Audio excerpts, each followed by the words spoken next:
Well, 17-year-old Palesa Malatji will be laid to rest today in Soshanguve. The matric pupil was raped and killed on her way home from afternoon classes last week. Reporter Manqoba Mchunu is at the Malatji Funeral and he joins us now live. Manqoba, thank you so much. As always, it's a pleasure to speak to you, but really it's a trying time for the family, I can imagine.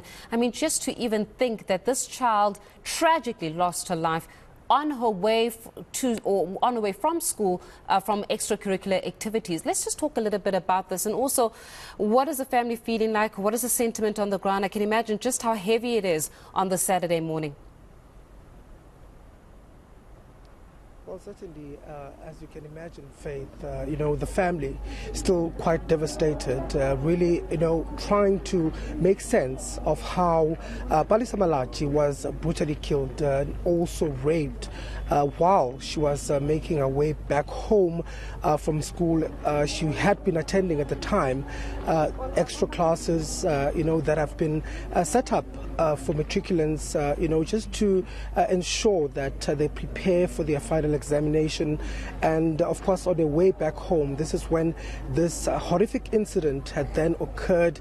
It was a Thursday when she went missing, and we understand that her family then went looking for her. It was only just after midnight on Friday when they found her remains. And of course, the community equally quite shocked about this incident. We know, of course, that there are investigations that are still continuing as far as this case is concerned. But what also the family has raised as far as blame is concerned is the fact that they had reached out to police at the time when she had gone missing, asking for them to assist them to find Palesa. But that didn't happen because the police had told the family that there were no vehicles that were available at the time. And of course, they're saying that the police also should take some blame as far as this incident is concerned. Also, you saw, Faith, on Monday, students, or the pupils rather, from Zako Secondary School and other schools also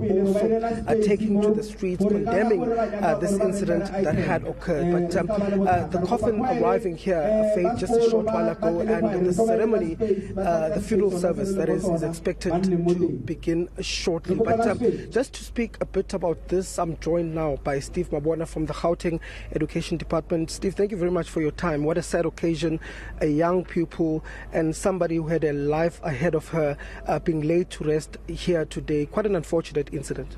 Definitely, quite a somber mood that we see here. As you will know that we are paying our last respects to our learner, Palesa Malatji, and we are saddened. We cannot underestimate the sadness that we feel, and the gruesome way on how she was murdered and then violated. We are hopeful that the police will work very tirelessly to make sure that they find the perpetrators, and we are encouraged that even the minister graced the occasion, was interacted with the family, Minister of Police. So we are quite convinced, and the General is also here. So we are quite convinced that there are efforts to make sure that this case is prioritized and they will be comforted by the arrest of the perpetrators. And of course, it thrusts the issue of safety, in schools and around schools, especially, for matriculants. They're quite vulnerable because these extra classes go up until very late at night. And as far as the department is concerned, there were promises that were made by the MEC just as far as safety is concerned. What are some of the measures that you've put in place? Are those measures, continuing at this particular stage?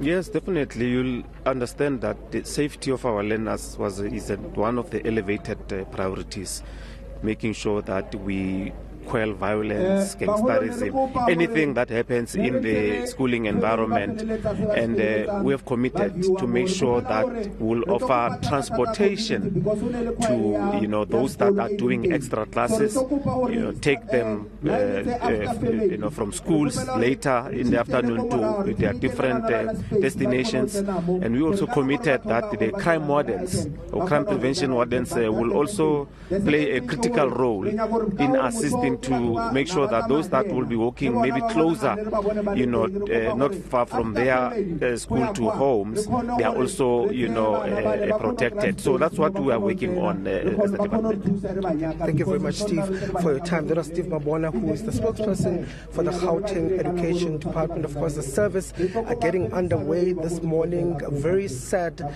scenes here. Pupils that had been schooling with Palesa Malatji, quite emotional this morning. And we know that the program is set to get underway. Of course, the Minister of Police is also here, as well as the General or the Commissioner of Police, the National Commissioner that is also here in this particular service. And of course, we're going to get some answers as far as investigations are concerned and what police are doing to ensure the safety of those school pupils, because one of the issues that was raised is around police visibility, that there doesn't seem to be much police on the ground around the schools, and which then presents an opportunity for criminals to take advantage of that particular situation. We know that there's a team of investigators that has also been deployed that are looking into this particular issue, 6 people having been taken in for questioning as far as this case is concerned. But the service is getting underway right now, Faith. We'll leave it there. Manqoba Mchunu, of course, you'll be giving us an update as the proceedings continue in Soshanguve. It's a very heartbreaking story. I mean, as you were speaking about how right now the family feels as though some of the blame rests with the law enforcement officers, because as they were reporting this case, it was said to them that there are no police vehicles to be able to go and see to the very same matter. It's just absolutely heartbreaking, and I'm sure that it certainly is a lesson. It's a hard lesson, but it's a lesson learned, I think, more than anything else, and hopefully no other child gets to die as a result of this kind of just horror. So we'll be bringing you the latest there, coming in from Soshanguve with Manqoba Mchunu this morning.